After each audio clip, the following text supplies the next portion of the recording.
São 29.507 cursos de graduação.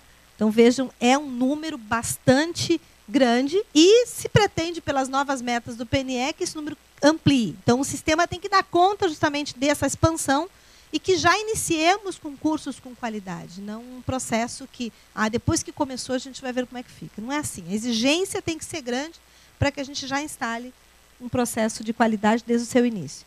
E as instâncias de avaliação que acontecem nesse processo nos ajudam a entender que há um colegiado e há uma alta representatividade social nessa composição. Então, nós temos aí o Ministério da Educação, o Conselho Nacional de Educação, a CONAS, Comissão Nacional de Avaliação da Educação Superior, a SERES, uma secretaria que, em 2011, é criada especializando o trabalho de regulação. Então, mostra também intencionalmente o Estado se organizando para dar atenção a esses processos com o cuidado e a instância que requer. A CESU fica voltada para a área de políticas e financiamento da educação superior e a SERES com o foco na supervisão e na regulação da educação superior. O INEP, com a instância de realização das avaliações, e a CTAA, que é um órgão colegiado técnico que tem uma alta representatividade nesse sistema também, porque é quem decide sobre os processos de recursos das instituições, dando sempre garantia que a avaliação ela possa ser contestada. Mas ela não é uma via única, que o INEP faz a avaliação e aquilo acabou. A instituição pode contestar. E hoje ela contesta em todos os níveis, a ponto de nós termos instituído esse ano a avaliação do avaliador.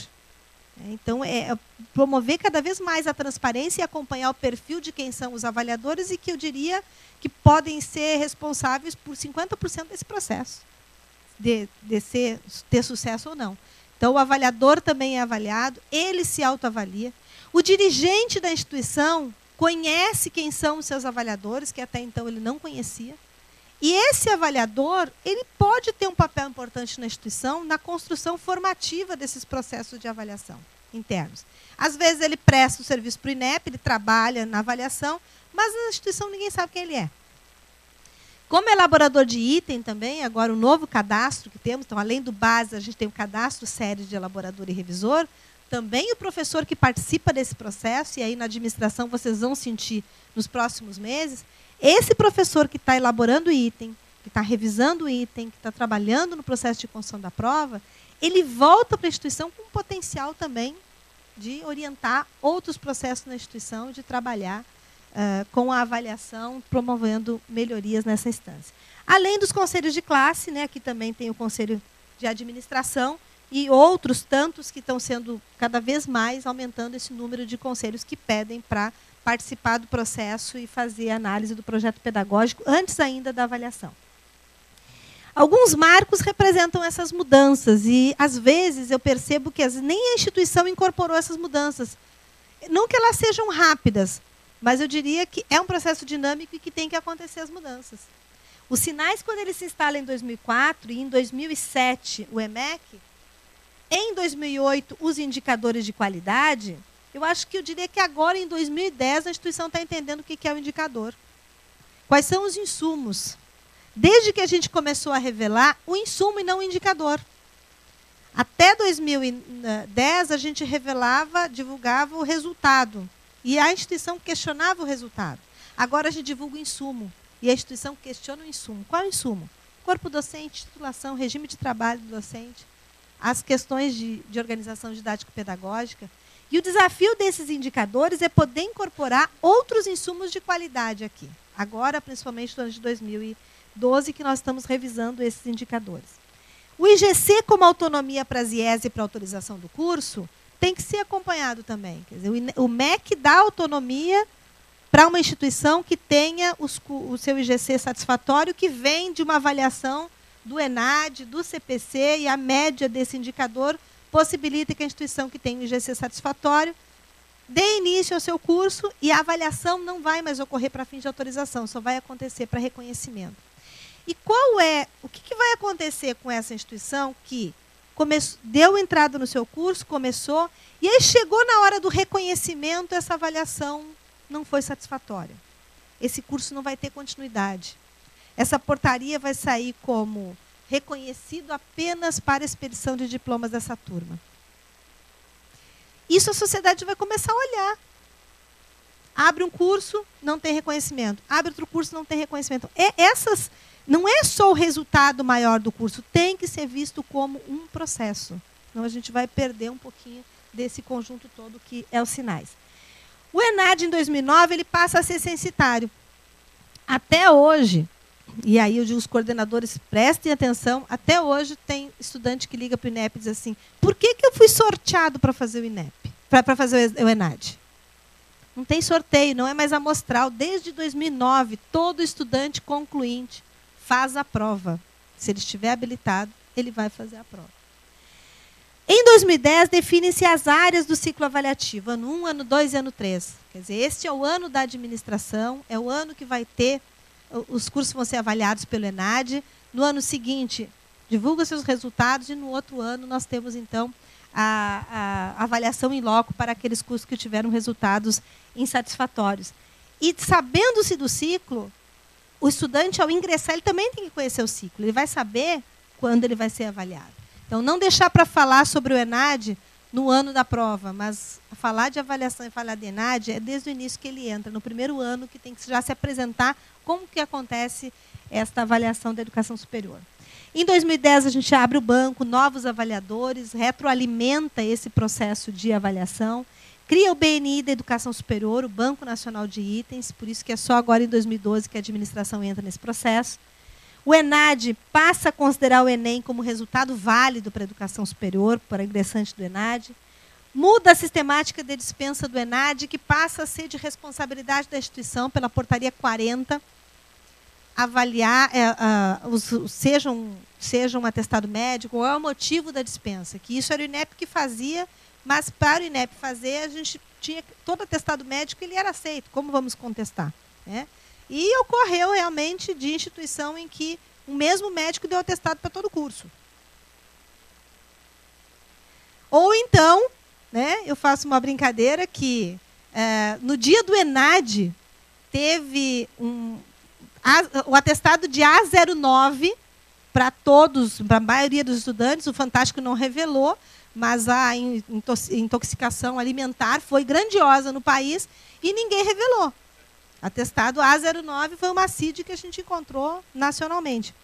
Então, a instituição pode fazer isso. A instituição vai avaliar, vai acompanhar, sabe se realmente aquele estudante deve ser dispensado ou não. Não é atribuir mais responsabilidade à instituição, mas é dar credibilidade a um processo de dispensa que é bastante sério. E essa dispensa depois também pode ser requerida pelo aluno, caso haja algum problema que a instituição, por razão de ter também até 2% da dispensa, não ter dispensado um estudante na qual ele tinha o direito àquela manifestação. Então, capacitação à distância, avaliação dos avaliadores, o ENAD para concluintes que formam até julho de 2013, que é a novidade que a gente traz para esse ano, entendendo que o concluinte é de 1 ano. Nós, por muito tempo, tivemos estudantes que colam grau em agosto, dispensados do ENAD. Então, agora a gente começa a ter esses estudantes também participando. A reconstrução do CPC e construção de indicadores é o nosso grande desafio para esse ano de 2012. Necessidade de revisar o instrumento de avaliação institucional, que também entendemos que hoje ele está de uma forma muito estática. Ele foi pensado em 10 dimensões, porque os sinais trouxe isso. 10 dimensões, o instrumento também é 10 dimensões. Aí o que acontece com isso? Uma dimensão avalia o PDI, a outra avalia a missão. Pô, mas a missão não está no PDI? Aí você tem 3 no PDI e 5 na missão. Então, a gente percebe algumas incoerências que são resultado de um instrumento que está estático. Ele não tem como dialogar entre as dimensões. Então, o desafio da Comissão de Revisão dos Instrumentos está justamente em fazer esse movimento de dialogar com as diversas dimensões e ter um resultado da instituição que olha para o curso, que olha para o ensino, pesquisa, extensão e realmente consegue agregar valor ao resultado. Além de sustentabilidade financeira, que eu chamo a atenção aqui, que hoje é muito difícil um avaliador olhar balancete, quer dizer, será que é isso mesmo? O que é sustentabilidade financeira? Se não ter projetos que têm início, meio e fim. Quer dizer, poder olhar para a sustentabilidade financeira como um projeto que a instituição propôs e que realmente foi implementado e que teve garantida a sustentabilidade. Então, a gente está propondo também, nessa revisão, indicadores que possam perpassar as demais dimensões, identificando a sustentabilidade sem esse olhar cálculo e matemático, que aí nós teríamos que ter na comissão sempre um contador junto para poder avaliar se aquele balancete está mesmo correto ou não. Ou exigir ainda uma assinatura de contador. Então, são outras ideias que a gente começa a perceber que o instrumento dificulta um olhar geral do que se espera dessa dimensão. E a metodologia para avaliação de cursos à distância, que eu quero até... assim, isso compreende que a gente perceba como é que se dá o ciclo avaliativo, começando tudo pelo ENAD. Né? Um curso que está em fase de autorização e de reconhecimento, ele ainda não está em fase que a gente considera de permanência no sistema, ele ainda é fase de entrada. O curso que já está em renovação de reconhecimento, que já tem ENAD, já tem concluinte, ele é um curso que já está em permanência no sistema. E aí ele entra na fase do ciclo avaliativo, que tem o intuito de acompanhar o desenvolvimento da qualidade. Então, aí, o conceito ENAD, ele vai ser gerado a partir dos cursos que foram ofertados no município. Então, num curso de administração que possa ter, no mesmo município do Rio de Janeiro, 10 ou 12 locais de oferta, se ele for o mesmo curso, o resultado do conceito ENAD é o mesmo. Independente de que tenha outros professores ou que tenha outra estrutura, o conceito ENAD é único. Essa também é uma questão que a gente vai ter que pensar. Né? Porque na fórmula do conceito ENAD, quando foi pensado ainda no início dos sinais, nós não tínhamos, talvez, uma expansão tão grande de locais de oferta como a gente tem hoje. Então, um dos motivos de retificação de insumos, quando nós divulgamos o resultado, em sua grande parte consiste nisso. Eu tive um conceito ENAD que foi 2, mas é porque o local de oferta tal não estava bem estruturado quanto o outro. Bom, mas o conceito vai refletir todos os locais de oferta. Então, se a gente tem mais de um coordenador nesses locais, é importante que haja uma reunião entre eles e que sejam feitos trabalhos pensando que ele é um curso e não são vários cursos. Que às vezes a gente pensa assim, ele é um curso com vários locais de oferta, mas na prática são vários cursos. E será que é essa a mesma proposta ou não? Então, isso precisa estar claro, principalmente no âmbito da coordenação e da gestão. O CPC, então, ele é uma medida que resulta de insumos que vêm aproximados das mesmas dimensões da avaliação in loco.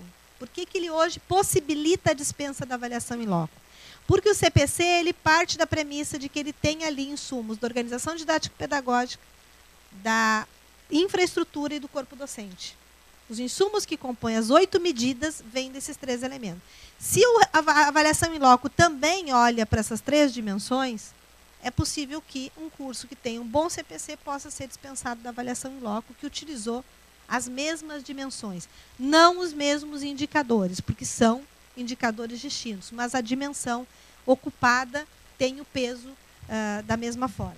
Então, nós temos um resultado de CPC que, provavelmente, no encontro da Angrade, né, nacional, a gente já vamos estar, com certeza, com a nova fórmula do CPC para discutir, mas hoje a gente tem as medidas que vêm do ENAD e com muito peso do ENAD. Por isso, a importância revelada e a visibilidade que começa a tomar o ENAD na proporção do resultado e do uso do CPC. Porque, em razão do seu uso, o ENAD ganha um valor muito grande. Antes não era assim, né? Porque ele era um exame que usava muito para fins pedagógicos, mas ele não tinha essa importância de, a partir dele, da construção do CPC, dispensar uma visita em loco. Então, essa visibilidade do ENAD é muito grande, o que tem aspectos positivos e negativos que a gente pode destacar. Como aspecto positivo, ele revela a importância do ENAD, revela a importância deste exame na avaliação da educação superior. Então, a gente tem que entendê-lo que 70%, ou seja, o resultado do desempenho e mais o resultado do questionário, é a grande composição do CPC. Por isso que é quase que igual o desempenho tanto do ENAD quanto do CPC. E quando a gente segue para o IGC, é a medida que vem depois do CPC, que é a média dos cursos avaliados pelo ENAD. Então, um curso na instituição que não é avaliado pelo ENAD, ele não terá CPC. E, consequentemente, ele será obrigatoriamente submetido à visita de avaliação in loco. Um exemplo aqui, por exemplo, que posso situar que é próximo à área, é a questão da administração pública. Houve uma opção de que a administração pública não será avaliada. Então, não sendo avaliada, os cursos de administração pública, eles terão obrigatoriamente a visita in loco. Então, não tem prejuízo ao resultado da avaliação do curso. Ele não vai ser avaliado pelo ENAD, mas ele é avaliado pelo curso, pela avaliação in loco. Tem o CC. Tem resultado da avaliação. Só ele não terá a possibilidade de ser dispensado da visita. E aí importa aqui dizer que, além disso, não é só a denominação do curso que atribui que aquele curso vai ser avaliado pelo ENAD. Essa foi uma decisão que o INEP tomou desde 2011, porque nós temos muitos cursos que têm uma denominação distinta, se caracterizou, deu uma qualificação para aquele nome do curso e tem uma especificidade diferente da administração. O que o coordenador de curso vai ter que fazer na hora do enquadramento? Olha para as diretrizes que já estão publicadas, a matriz de prova. Se aquelas diretrizes contemplam o meu curso, eu faço o enquadramento e inscrevo no ENAD. Se, embora tenha a mesma denominação, mas não se enquadre naquelas diretrizes, não enquadre, porque a prova vai ser diferente. Então, acabamos por desenvolver um processo de que são as matrizes que são construídas para o ENAD, a prova do ENAD, que qualifica se aquele curso está naquele grupo ou não. Tem trazido reflexões do INEP, junto com o censo agora também, porque no censo vai pela denominação, e a gente já não está mais fazendo assim. Pela impossibilidade de avaliar cursos inovadores, cursos que trazem uma característica diferente, e que, se nós amarrarmos, não, é esta prova que você vai fazer, primeiro que a prova não terá condições de abranger todas essas diferenças entre os cursos. E, segundo, que você acaba engessando um currículo único para aquele curso e que não é o que a gente vê no perfil da diversificação que ocorre hoje no país. Então, o coordenador tem uma outra tarefa importantíssima. Se ele enquadrar errado, a prova que vai chegar para aquele estudante é uma prova que não vai estar adequada e o desempenho vai ser ruim. Aí vem um outro motivo de retificação quando a gente divulga os insumos. Aí o coordenador vem, professor, eu enquadrei errado o curso, eu não poderia ter enquadrado. Eu só vou poder responder, sinto muito, porque aquele resultado já está no bojo do ENAD, que não tem como retirá-lo, porque retirar um resultado é mudar o resultado de todo mundo. Então, é uma responsabilidade grandiosa atribuída ao coordenador e à gestão da instituição esse momento de enquadramento do curso, e que a gente já está próximo de começar com a inscrição dos regulares. Os irregulares já finalizou. O conceito do IGC, então, ele traz, além dessa média, também o conceito CAPES, como já estava colocado ali. Então, como é que acontece o ciclo avaliativo? A administração sempre vai estar no ano 3. O ano 1 foi esse ano da saúde, o ano 2 contemplou as áreas de arquitetura, engenharia e também as licenciaturas, e o ano 3 é o ano que nós vamos aplicar o ENAD para as áreas de ciências sociais e aplicadas. Então, nós estamos nacionalmente encerrando um ciclo avaliativo. Mas, no âmbito da administração, nós estamos começando o ciclo da área. Essa definição de ciclo avaliativo ela é importante. O ciclo avaliativo dos sinais e o ciclo da área, que começa agora com o ENAD, avaliação in loco e resultados dos indicadores. O ENAD, nós mudamos a data da prova, já é de conhecimento, com certeza, de todos vocês. Publicamos uma nova portaria semana passada. Ele estava datado do dia 18, e houve um grande pedido das instituições, inclusive aqui do Rio de Janeiro, por estar entre dois feriados, o dia 15, e o dia 20. E para nós é muito difícil essa data. A mudança da data foi difícil porque tem toda uma logística de provas e de resultado que depois vocês vão me dizer assim, e cadê o relatório de presença para o Colagral? Mas a prova aconteceu dia 25 de novembro. Mas a gente está acompanhando com a empresa isso e, com certeza, o que a gente tem que fazer de tudo o melhor para que os estudantes participem. Se esse poderia ser um motivo de argumento, de dizer não participei por causa do feriado, a gente eliminou esse argumento também. E queremos fazer uma campanha nacional, o presidente do INEP já anunciou isso, uma campanha nacional de divulgação também na televisão, da importância da participação.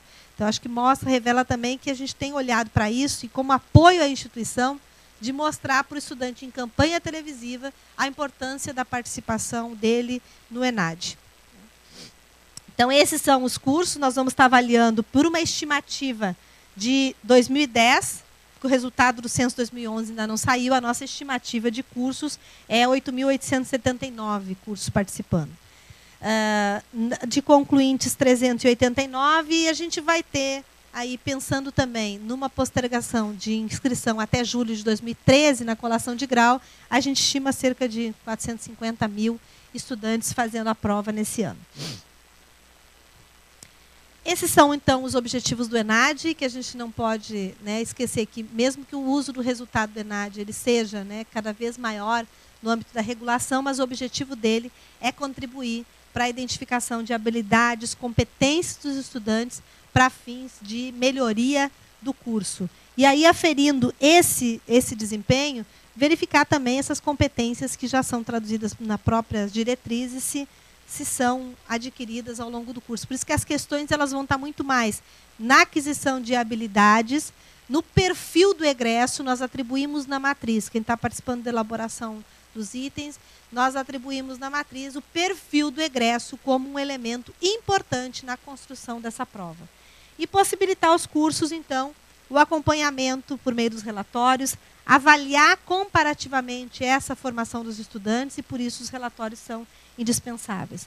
Já tem as portarias publicadas de cadastro de BNI, portaria de comissão assessora, e eu quero dar um destaque para essas três instâncias hoje no INEP, que são aquelas que orientam toda a formulação dos instrumentos do INEP, que são todos aqueles docentes que compõem o BASES, todos aqueles docentes que compõem o cadastro séries de elaboração e revisão, e as comissões assessoras de área, que passaram a ter um papel, e acho que foi uma discussão que a gente fez até na Angrade ano passado, sobre a importância e o papel das comissões assessoras de área, não só na definição de matriz de prova, mas tiveram esse ano ampliadas as competências da comissão assessora de área com 3 anos. Eles não mais têm uma nomeação por 1 ano, mas por 3 anos, para acompanhar todo o ciclo avaliativo.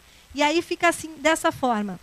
A gente tem contribuição para a prova no ano de 2012, para os indicadores no ano de 2013, acompanhando todo o desenvolvimento da área, e a avaliação em loco 2014, produzindo orientações para os avaliadores.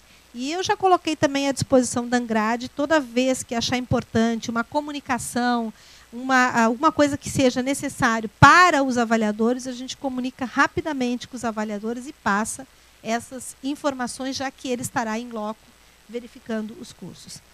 A Constituição do BNI, então, conta com docentes tanto de públicas quanto de privadas, não há nenhum privilégio de uma ou outra categoria administrativa, ao contrário, nós buscamos contemplar que os docentes estejam em todas as regiões do país, haja uma, né, contemplando todas as áreas e toda essa diversidade que temos no país.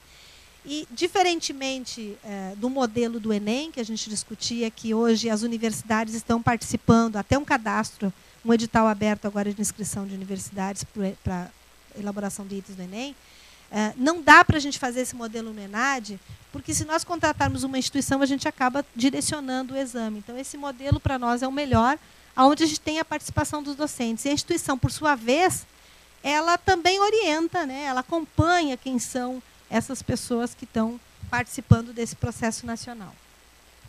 O BNI, então, vai armazenar os itens.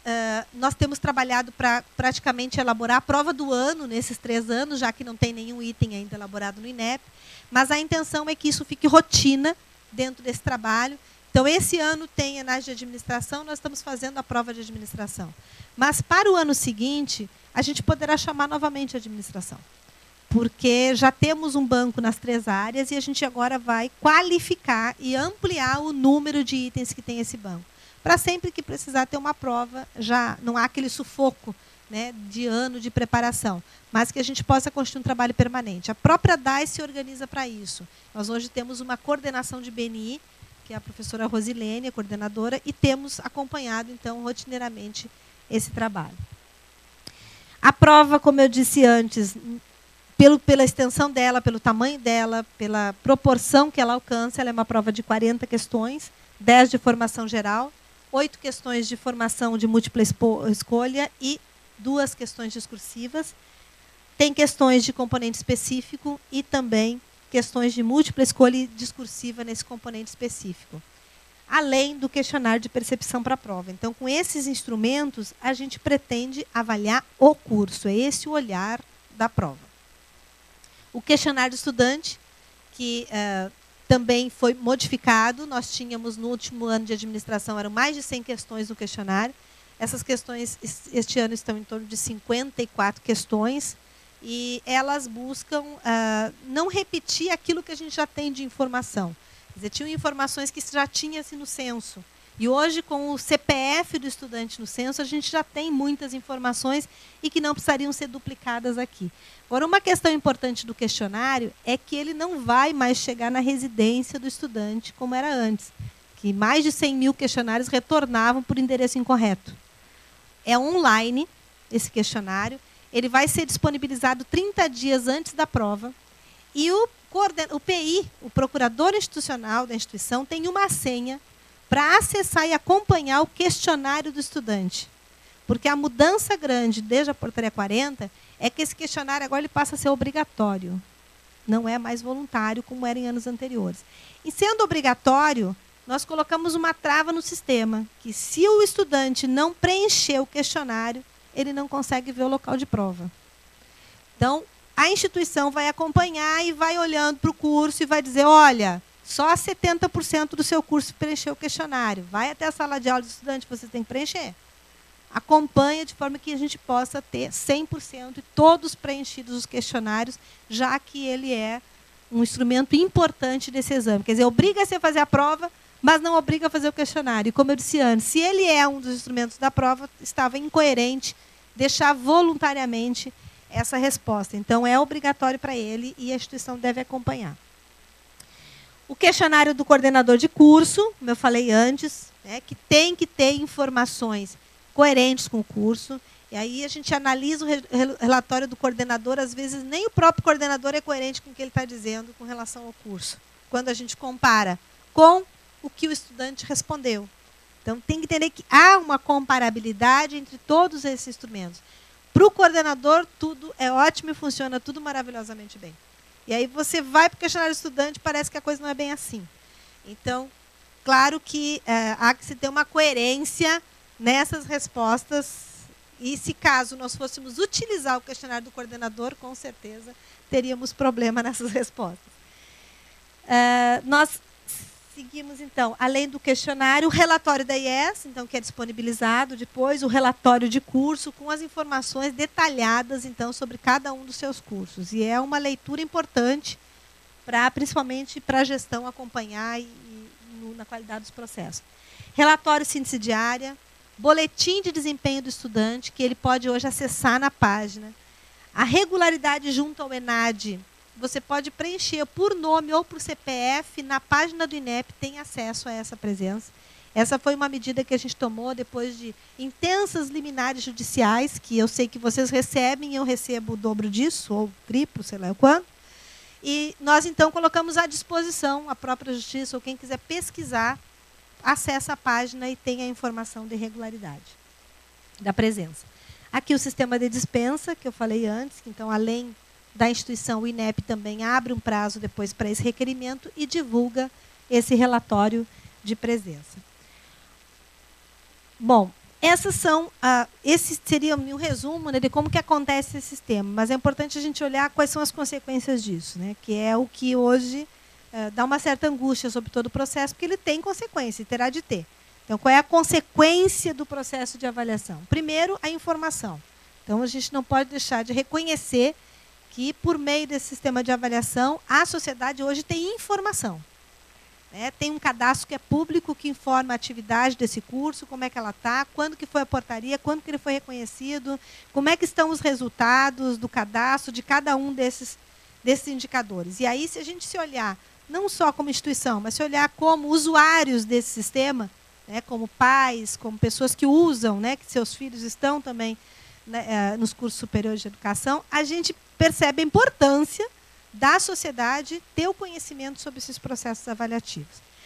Para o Estado, desenvolvimento de políticas públicas. Então, hoje, assim, reúne o FIES, ProUni, todas as políticas públicas, seja para instituição privada ou pública, ela tem um reconhecimento da avaliação como um vetor para indicar a qualidade e para promover essas políticas. Uma instituição que não está bem avaliada, ela não terá acesso ao FIES. E aí eu diria que eu fico muito chocada quando muitos, às vezes, gestores, donos de instituição, vêm até o INEP e dizem assim, mas o meu resultado eu vou perder o FIES. Parece que o problema não está no resultado daquela avaliação, que o levou a ter um desempenho ruim. O problema é que ele vai perder o FIES.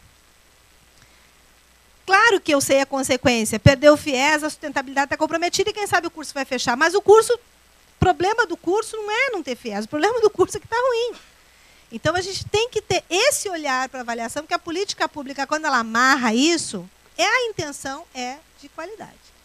Para a instituição, quer dizer, tem que servir para rever o PDI, rever a missão, plano, método, trajetória. Eu acho que quem lê um relatório do ENAD, quem lê todos os relatórios de desenvolvimento dos cursos, não tem como não encontrar alguma coisa que venha a melhorar o seu projeto pedagógico. Para os estudantes, a questão da orientação é fundamental. Quer dizer, ele vai realmente reconhecer qual é a instituição melhor e eu poderia aqui acrescentar ainda mais para o mercado de trabalho. Então, o Conselho Federal que está atuando nisso sabe a importância que passa a ter a avaliação como consequência para a melhoria da qualidade dos cursos e em retroalimentação também da sociedade. Bom, acho que eu já falei bastante, né? Tem os meus colegas também, quero agradecer a oportunidade e a gente vai no debate esclarecer mais. Bom dia, professora Cláudia, eu sou Gerson da FABES, já nos conhecemos, e eu tenho uma colocação a fazer. Primeiro, parabenizar a clareza das suas palavras, é assim, perfeito, eu acho que esclareceu muitas nossas dúvidas. E a minha pergunta é a seguinte, nós tivemos no último ENAD um problema sério na última avaliação, que foi os locais. Né? Eu tive no caso, as pessoas que conhecem o Rio de Janeiro, o aluno que mora em São Gonçalo foi parar em Nova Iguaçu para fazer a prova. Então isso foi um transtorno, além dos locais, das salas, das escolas que foram escolhidas para que essa prova. O que está sendo feito nesse próximo ENAD para evitar esse fato? O deslocamento dessas pessoas. Bom, professor, acho que esse é muito importante, uma questão também de motivação para a prova e também revela uma questão de participação, que é o que a gente está buscando ampliar. O INEP tem discutido isso e eu acho que essa questão dos locais ela sempre foi muito um mito construído no início da avaliação de que deveria ser um local neutro, um local onde não tivesse educação superior e o estudante se retirava daquele local. Eu acho que a gente já superou muito essa fase e nós temos discutido no INEP a nossa proposta, não posso ainda afirmar porque está em análise pela parte da gestão e também do contrato. A nossa proposta é que se realize nas instituições de educação superior já esse ano. Só o que nos dificulta a tomada de decisão é que a logística do ENAD ela é grandiosa, no sentido do número de provas. Então, não podemos garantir ainda a possibilidade de realizar na própria instituição do estudante, porque isso recomendaria que a instituição aplicadora ela tem que manusear as provas, fazer os malotes de diferentes provas, ou seja, temos 16 áreas a avaliar esse ano, quem sabe 16 provas em um mesmo local, às vezes 10, às vezes 15, às vezes 20 provas. E o risco numa operação dessas, de uma prova cair envelope trocado, é uma coisa que a gente, de forma alguma, quer correr, porque o ENAD ele sempre tem saído muito bem em todas as suas edições com relação a essa operação logística. Então, uma das propostas é que talvez a gente consiga fazer nas instituições de educação superior, mas de forma assim, em tal instituição o curso de administração, no outro o direito. Eu acho que assim talvez a gente consiga fazer uma operação como é feito só mudando o local mesmo para as instituições de educação superior. E de repente com o próprio fiscal do MEC, o próprio fiscal de vocês estaria lá para fazer essa prova, para que não houvesse nenhuma interferência da instituição? Não deve ter. Nós contratamos essa parte da aplicação, não é com o INEP. Nós contratamos uma empresa aplicadora e essa parte de fiscalização, distribuição da prova, retorno de prova, correção é com a aplicadora. Nosso trabalho vai até a entrega na gráfica para a impressão, e toda essa parte de envelopar, guardar, imprimir, ela já está em contratos terceirizados. Então, é por isso que nós estamos acertando no contrato esta possibilidade, porque da mesma forma que a empresa aplicadora contrata hoje uma escola de educação básica como local de aplicação, ela terá que mudar e contratar, então, uma instituição de educação superior. Agora, a gente precisa também, nesse contexto, encontrar também espaço para isso. A gente, assim como o senhor me coloca a importância de que aconteça no local como uma escola de educação superior, em outros locais em que a gente falou sobre isso, já teve, e até no seminário do ENAD, teve uma manifestação de uma instituição, não sei se alguém estava presente, que diz, eu não quero que seja feito na minha.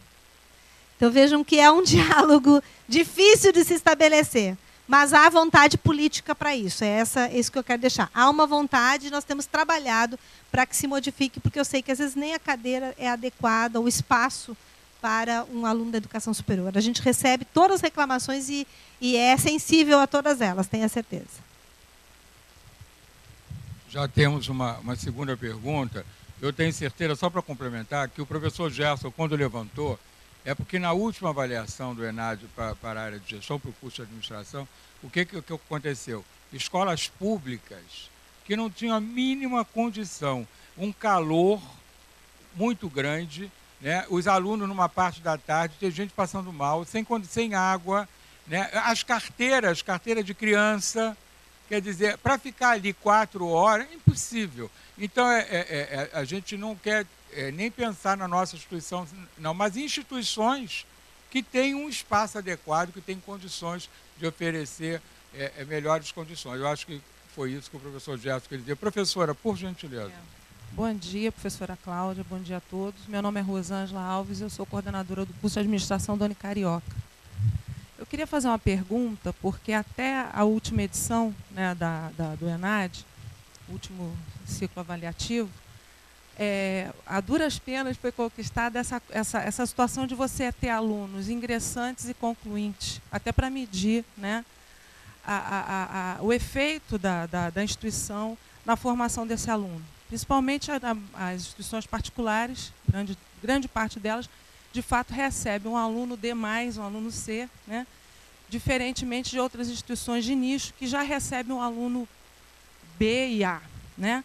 E aí mudou-se isso, quer dizer, vamos fazer os concluintes e o que se sabe é que o Enem vai entrar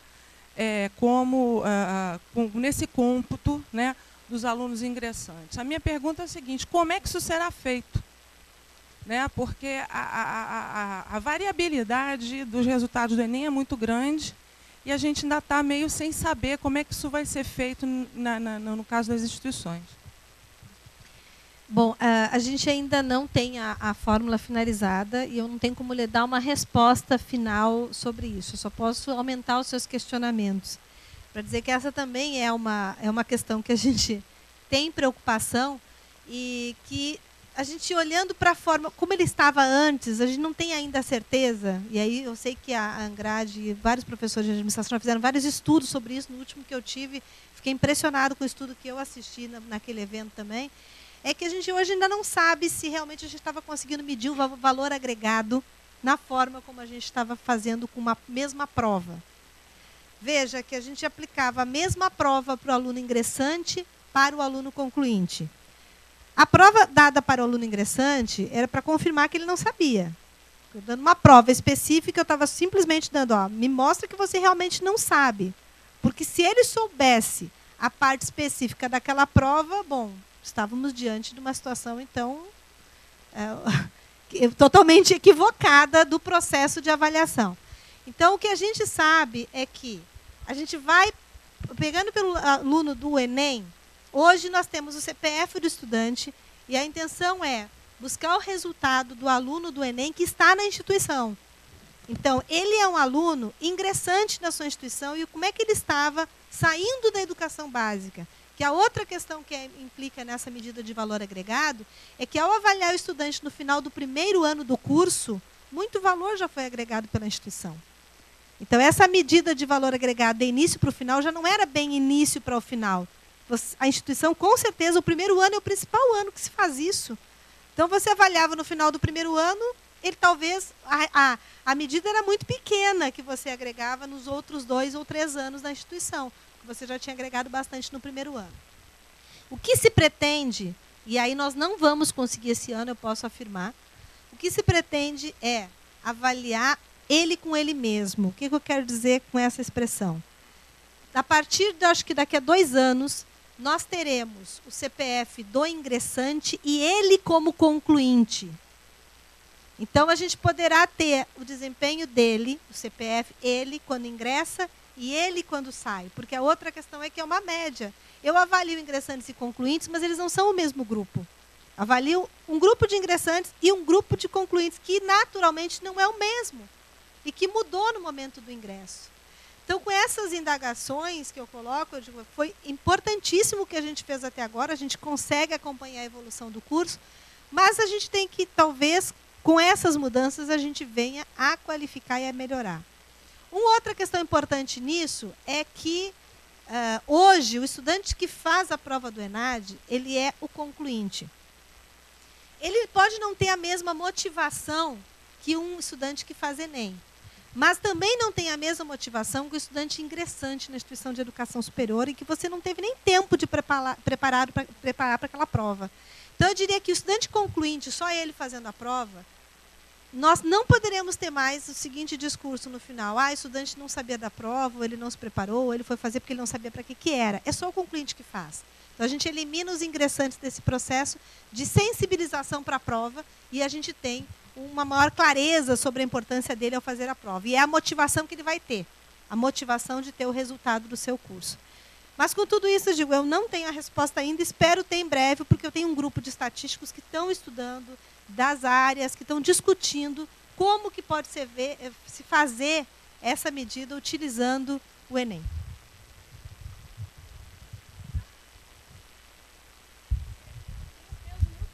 Lá no final, né? E a gente fica sem saber, porque foi tirada uma coisa que, embora não fosse perfeita, mas era conhecida. E foi retirado antes de se saber o que vai entrar no lugar, né? E o que se coloca é, apesar de ser imperfeito, de qualquer maneira, é diferente um aluno que é ingressante numa instituição como uma federal, que para você entrar num curso, você precisa ter um resultado de ENEM elevadíssimo. Esse indivíduo ele tem condição de fazer uma prova, mesmo que as específicas ele não consiga fazer, mas a prova desse aluno é muito diferente do aluno que a gente recebe na maior parte das instituições particulares, aqui no Rio de Janeiro e no Brasil inteiro, que é aquele cara que, às vezes, é o analfabeto funcional. E isso não vai ser medido. De novo, a gente vai cair num problema que a gente já achava que estava começando a resolver, né? A gente foi, no caso, para nós, foi um pouco de retrocesso, essa mudança, sem a gente saber um pouco o que vai entrar no lugar, né? Eu concordo que ela foi uma medida que, como ela veio a partir de legislação, né, a gente está em super atraso para divulgar uma fórmula que vai ser utilizada de uma prova que já foi aplicada. Eu concordo plenamente, mas o que eu posso dizer é que a gente não trará nenhum prejuízo para a instituição. Se tiver que reduzir nessa fórmula o percentual do IDD, será reduzido, desde que não comprometa os resultados dessa avaliação. E com relação a essa diferença de estudante que vai para a pública ou para a privada, eu acho que ela só vem em prejuízo, então, da pública. Porque quanto melhor chegar o estudante, menor possibilidade de agregar valor a ele. Então, com isso ganha o percentual dos...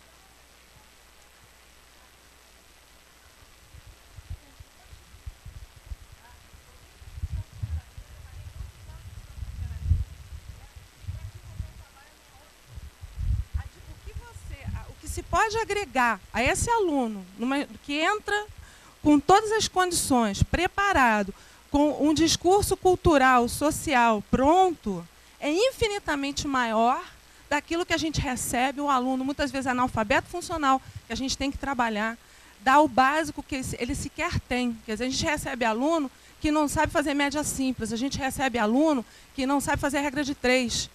Né? A gente recebe aluno que não interpreta o que está lendo. E não dá para tirar uma coisa e não colocar nada no lugar, porque essa é a realidade. A gente tem uma educação básica péssima, mas é por isso que eu te digo. A gente não tem o que colocar no lugar. Não, vai ser colocado alguma coisa no lugar, é isso que eu lhe digo, né? E nós estamos em discussão. Eu até quero convidá-la, professora, assim que nós começarmos as audiências públicas, participe. Nós vamos fazer audiências públicas para discutir esse novo indicador, como todos os demais instrumentos a gente tem feito no INEP. Sempre que há a mudança do instrumento de avaliação em loco, há discussão, e também da mesma forma será com o indicador. A gente pretende, no mês de agosto, fazer amplas discussões sobre este indicador. Claro que dificilmente a gente vai chegar num único consenso, e o que é natural num processo como esse. Mas a intenção é que, se houver necessidade de diminuir o valor do percentual do IDD, isso será feito, desde que a gente tenha uma fórmula adequada para medir esse desempenho. Bom dia, professora Cláudia. Sou o professor Levi, o coordenador do curso da fase Petrópolis de Administração. Eu queria primeiro uma confirmação antes da pergunta. A prova foi realmente passada para o dia 25 de novembro. Está confirmado, porque lá em Brasília ainda aguardava a decisão do ministro. Foi publicado já. Foi publicado. Então, 25 de novembro. Certo. A pergunta é o seguinte. Com essa mudança dos alunos concluintes para 2013 e 2001, tá? Foram contemplados também nesse ciclo avaliativo, né? Já fazia parte, os tecnológicos. Os tecnológicos iniciados no segundo semestre de 2011, eles estarão no terceiro módulo durante o período da avaliação do ENAD, ou seja, o próximo semestre. Seriam 75% de conteúdo e não 80%. O aluno não será prejudicado na avaliação? A gente entende que até, na hora da inscrição é isso que você vai medir, mas até a hora dele fazer a prova, ele já vai estar com mais do que os 80%. Porque a prova vai ser feita em novembro. Na hora da inscrição agora, você vai confirmar esses 80%. Então, até o final, até o tempo em que ele vai fazer a prova, ele já vai estar com o período. Desculpa, é um pouco difícil mensurar isso, entendeu? Inclusive, no seminário lá em Brasília, foi sugerido até foi feita uma proposta, foi muito questionada, que era a instituição ou o coordenador rearranjar a sua estrutura curricular para atender essa prova. E foi questionado isso porque não se deve fazer. Ninguém vai mudar o projeto pedagógico e nem a estrutura curricular para atender uma prova do INEP, entendeu? Mas é só atenção, porque isso vai ser motivo de questionamento, como já está sendo. Inclusive foi feito esse questionamento, essa questão, o próprio ministro Aloysio Mercadante. A gente tem discutido até essa questão da avaliação dos cursos tecnológicos. Se esse modelo aplicado igualmente para curso de graduação de 4 anos, 5 anos, é o mesmo modelo que deve ser aplicado ao tecnológico. Acho que a gente vem aí do histórico que é diferente. Eles são só 2 anos. Que ingressante e concluinte é esse que você quer medir em 2 anos? Então, a gente tem realmente que talvez pensar numa outra forma de avaliar o tecnológico, mas isso é uma discussão mais extensa, na medida que a gente tem feito assim, veja se tem, se não tiver os 80%, não escreva. Com certeza, com certeza. Professora Cláudia Griboski, nós estamos com 715 pessoas neste momento nos assistindo pela TV e pela web Rádio CRA, e recebemos aqui de Fernando Malheiros uma pergunta. A senhora pode esclarecer como o mercado de trabalho deve levar em consideração a avaliação do ENAD? Olha, o estudante, quando ele se apresenta para uma vaga na instituição, ele pede o currículo. No currículo vai estar ali a formação dele em qual curso. Então, a possibilidade, se a empresa quiser ou usar como um critério, dentre a sua seleção, aquele que vem formado de uma ou de outra instituição, ela poderá fazer. Quer dizer, os critérios são da própria empresa. Mas, com certeza, divulgando os resultados, é possível que seja feito, entendido que é um avanço no se demonstrar a qualidade na formação daquele profissional. E outra pergunta vem de Maria das Graças Pinheiro. Essas perguntas estão chegando pelo e-mail eprocad@cra-rj.org.br. Ela gostaria de saber mais sobre a acreditação internacional dos cursos. Como o INEP está pensando nisso? O Brasil assinou um acordo do Mercosul com o sistema Arcosul. É um sistema que faz a acreditação dos cursos no âmbito dos países do Mercosul. Desde 2008, já estão selecionadas algumas carreiras, né, que é assim chamado no acordo, alguns cursos, para participarem desse processo. O processo constitui-se com uma avaliação com especialistas avaliadores dos países participantes e também avaliadores brasileiros. Os demais países já fizeram as avaliações e nós estamos começando pelos cursos de agronomia. Nesta semana já tivemos alguns cursos sendo avaliados e também arquitetura. E já tem outros cursos selecionados, como enfermagem, veterinária, que estão participando desse processo. O banco ele é constituído, então, da nossa parte brasileira, de quem já é nosso avaliador, que passam a ter uma capacitação também para participar desses processos. E o próprio INEP hoje acompanha com um técnico do nosso quadro que participa das avaliações de acreditação. São homologadas depois para fins desta acreditação no âmbito das séries, CONAS e INEP, são as 3 instâncias que hoje são responsáveis pela implementação desse processo de acreditação. Bom dia, Cláudia. Obrigada pela tua brilhante apresentação aqui. Eu já tive a oportunidade de assistir outras e a gente sempre aprende novas coisas com a tua apresentação. Eu sou Maraci e, mais do que um cargo, eu tenho uma missão dentro da instituição, de uma das instituições na qual eu trabalho, que é replicar a metodologia que o MEC utiliza para a melhoria dos processos de ensino-aprendizagem da instituição. Então, a gente tem se beneficiado profundamente com aquilo que vocês têm criado para nos autoavaliar e a longo prazo, ou médio prazo, quero crer, a gente conseguir melhorar a qualidade de ensino, independente do tipo de aluno que a gente receba. Então, nesse sentido, um dos relatórios que vocês publicam para as instituições poderem se autoavaliar, eu considero essencial. E a gente utiliza dentro da nossa metodologia, que é o relatório síntese dos cursos. Nesse relatório, não só mensura, diz o que está sendo mensurado em termos de conteúdo predominante, como as habilidades principais que você se referiu, que é o principal a partir de agora. E a gente tem se beneficiado disso. Para o curso de administração, por exemplo, a gente só tem o relatório de 2006 e não o relatório de 2009 do ciclo anterior. E a gente perdeu um pouco nesse processo de avaliação, não tendo este elemento para nos ajudar nesse processo de melhoria, né? Então, no seminário ENAD, o Webster nos informou que o de 2008 não pôde ser publicado por algum problema, mas o de 2009, que é o que mais nos interessa para esse ciclo, e o de 2010 já estariam entrando para o site, né? Eu tenho acompanhado todo dia. Vou olhar pessoalmente, porque já deveria realmente. A informação é que ele estava na página. É fundamental para a gente olhar para o olhar qualitativo do processo, né? A gente sabe que não é no ano do ENAD que a gente melhora o curso, mas o ano do ENAD ele é muito significativo, é um momento de ruptura para esse processo de avaliação, né?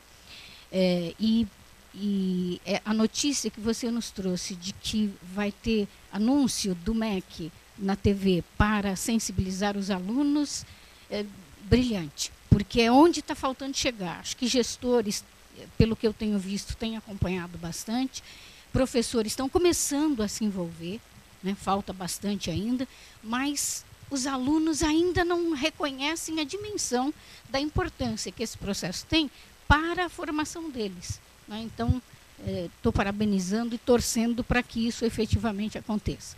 Mas eu tenho 2 perguntas, né?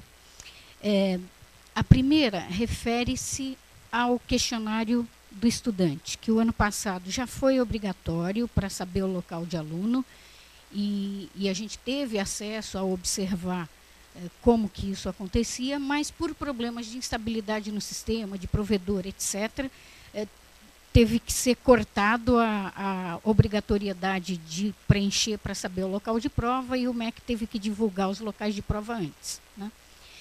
Como vai ser repetido isso? Já tem alguma infraestrutura pensada, ou um plano B, né, para que não tenha esse tipo de problema, porque o volume é muito maior este ano? Essa é a primeira pergunta.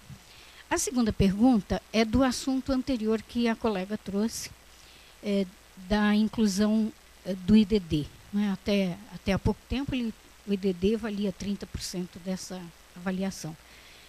penso que a saída dos ingressantes não deve retirar todo esse DD, porque tem as questões do questionário do estudante que também influenciam nesse resultado. E eu penso que isso foi uma das coisas mais democráticas, porque para as instituições privadas, que tem o tipo de aluno que já foi mencionado, isto dá a calibragem da entrada e da saída, né?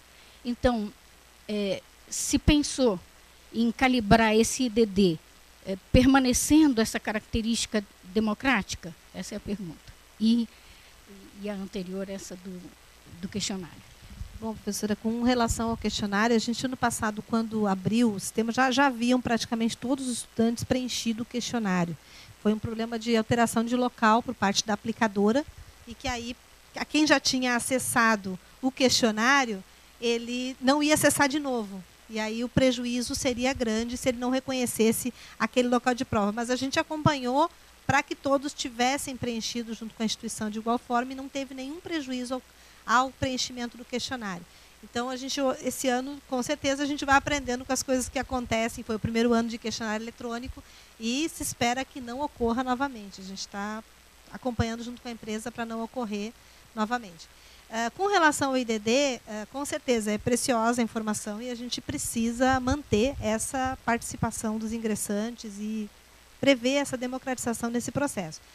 Eu não posso ainda adiantar nada, como eu disse antes, sobre como vai ficar esse indicador, porque ele está em construção, né? Mas todas as sugestões que são aqui colocadas, eu considero que estão sendo levadas, vocês têm a certeza que, como eu participo do debate, a gente está considerando para essa construção. Além do que, vou repetir aqui a importância de que sejam participantes também dessa discussão da nova construção desse indicador, né? E dos demais que também vão surgir. É aquilo que eu disse antes. O uso faz com que tenha essa visibilidade. Talvez outros indicadores que acabam por ser mudados ninguém percebe, mas esse, em razão do seu uso, ele é muito intenso, né? Todo mundo quer realmente reconhecer como que ele está acontecendo e, sem dúvida, participar de audiências e discussão dele vai ser fundamental. Professora Cláudia, obrigado também pela resposta, obrigado pela palestra. Eu gostaria de olhar um pouco mais para o futuro. Eu tenho visto as perguntas todas são retroativas, né? E na sua fala, na sua brilhante apresentação, colocou algo a respeito de que o curso de administração vai participar dessa vez com um projeto inovador, e eu entendi alguma coisa de tudo isso que foi falado, como o BDI, a observação do projeto pedagógico como um todo, nas questões que serão formuladas. Então, eu gostaria de entender um pouco mais sobre isso, né?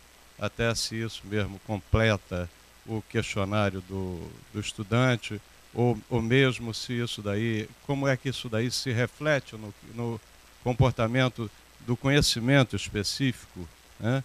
Eu gostaria de entender um pouco mais isso daí, porque isso para nós, como coordenador que sou de uma instituição, a mesma da Maraci, seria muito interessante, acho que para todos nós, entendermos como o curso de administração vai passar por essa fase de cobaia.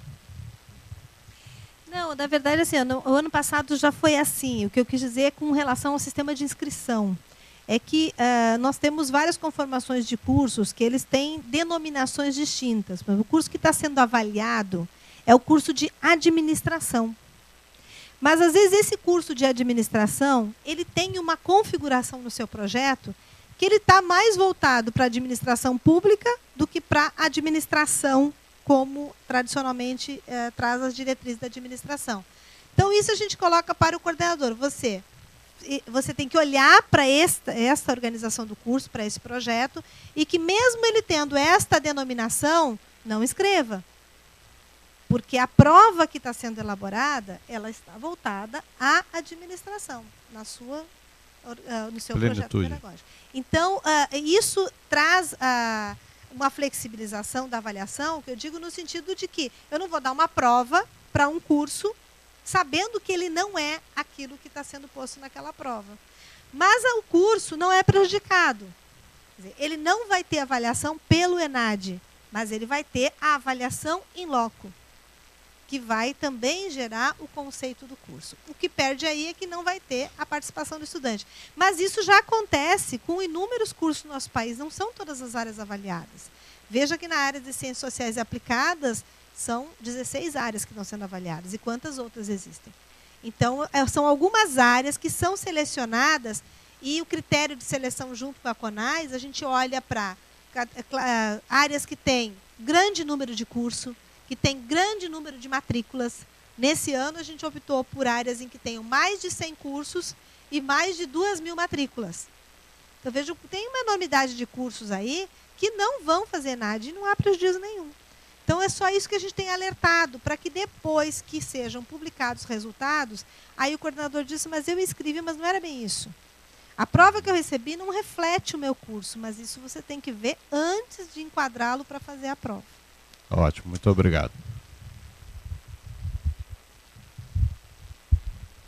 Professora Cláudia, mais uma pergunta que chega pela nossa web rádio, web TV, do estudante Saulo Souza dessa vez. Como faço para saber a nota da minha prova? Minha ES não soube responder. Imagino que ele tenha realizado já o ENAD 2009.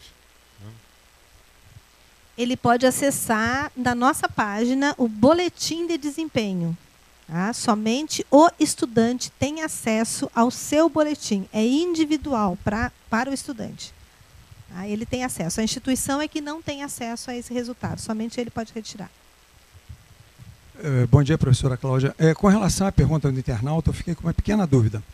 Sua colocação foi relacionada à possibilidade da empresa observar na página do INEP a colocação da instituição. Para o mundo do trabalho, como é que o mundo do trabalho buscaria informações com relação ao ENAD para entender melhor o desempenho do estudante, não foi isso? Nós temos hoje o cadastro EMEC, ele é um cadastro público, não só para a empresa, para as famílias, para toda a sociedade. O cadastro é público. Da instituição. Então, de qualquer maneira, o ENAD acaba penalizando de alguma forma a instituição. Ela olha a instituição. Porque o mundo do trabalho, que é o fundamento principal da formação do profissional, acaba caindo no mundo do trabalho e a observação sendo feita no site do INEP, especificamente na instituição. Eu só queria que a senhora me confirmasse isso, porque eu fiquei com dúvida em relação a isso. O que é divulgado, no site do MEC, do INEP, nós temos o Cadastro EMEC, é um portal de transparência pública, onde estão divulgados todos os resultados dos cursos e das instituições. A situação, se alguém quiser saber se esse curso é reconhecido, se não é, quando foi reconhecido, quando não foi, se existe, se não existe. Quer dizer, todos os resultados com relação, identificação, endereço, está no cadastro de IES. No cadastro da IES, você vai clicar lá no estado do cadastro e vai aparecer todos os cursos. E aí você tem todos os resultados. O ano de 2009, o resultado do ENAD, o resultado do CPC, o resultado da instituição. Quer dizer, resultados públicos que já foram publicados no Diário Oficial e que também estão divulgados nesse cadastro. Aluno, família, instituição, empresa. Eu não me apresentei, meu nome é Antônio Andrade, eu sou vice-presidente de Educação, Estudos e Pesquisa aqui do CRA. E isso, para mim, é uma preocupação específica, né? Na verdade, os dados públicos que existem acrescentam-se esse do ENAD relacionado à instituição, mas todos antes já existiam. Então, para o mundo do trabalho, no reconhecimento do perfil do profissional ou do aluno, como a professora ali colocou, continua a mesma coisa. O mundo do trabalho não vê no ENAD o desempenho do estudante, mas sim o desempenho da instituição. Isso é afirmativo ou não? Na verdade, o ENAD, o desempenho dele é do curso, não é do estudante. O desempenho do ENAD é do curso. Então, o que está sendo divulgado, e a empresa não vai olhar para o ENAD, ela vai olhar o resultado do curso. Assim como quem quiser utilizar esse resultado, poderá utilizar. É um resultado público. Tá bom, obrigado.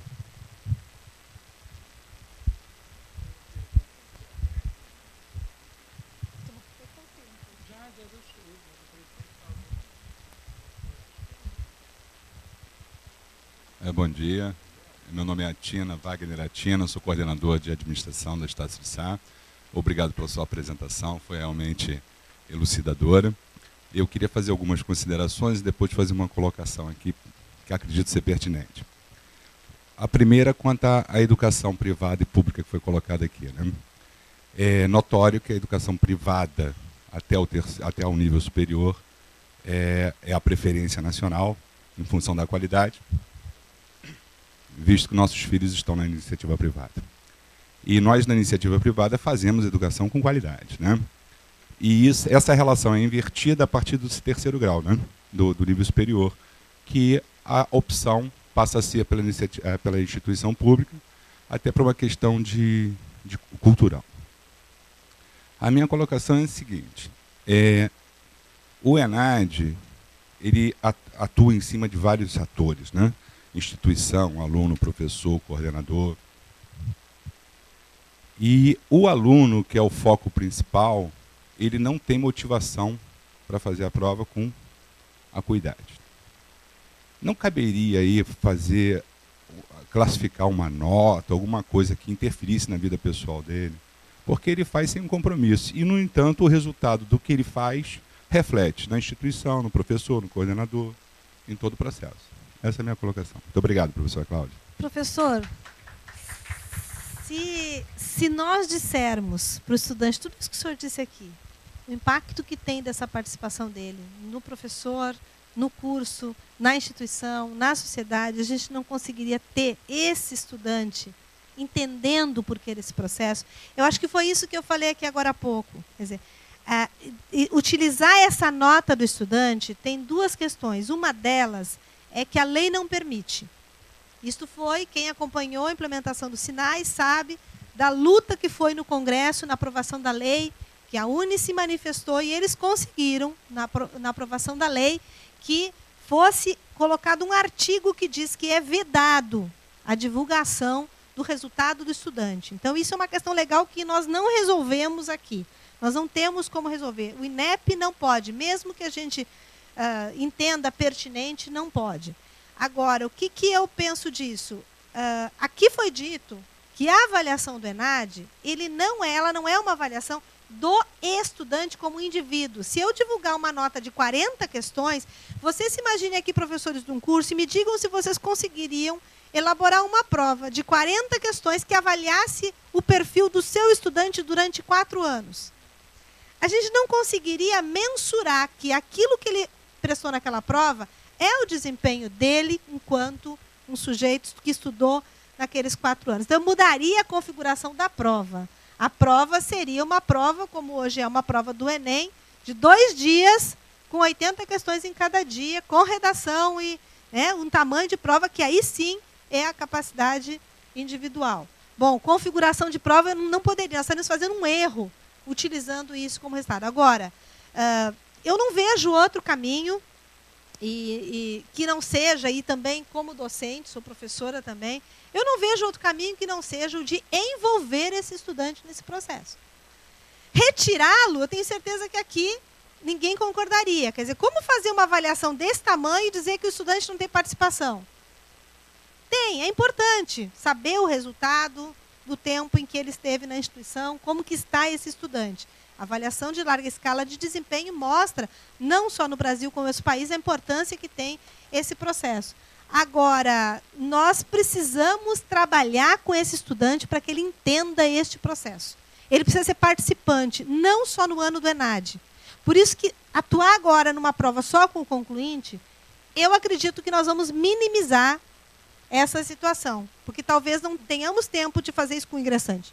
Mas que o concluinte, depois de tanto tempo, ele está no final. Que profissional é este que está saindo da instituição e, ao fazer uma prova final, não entende a sua importância? Então, talvez a gente tenha que pensar mais como todo um processo e não como uma prova isolada. Muito obrigado, Sérgio.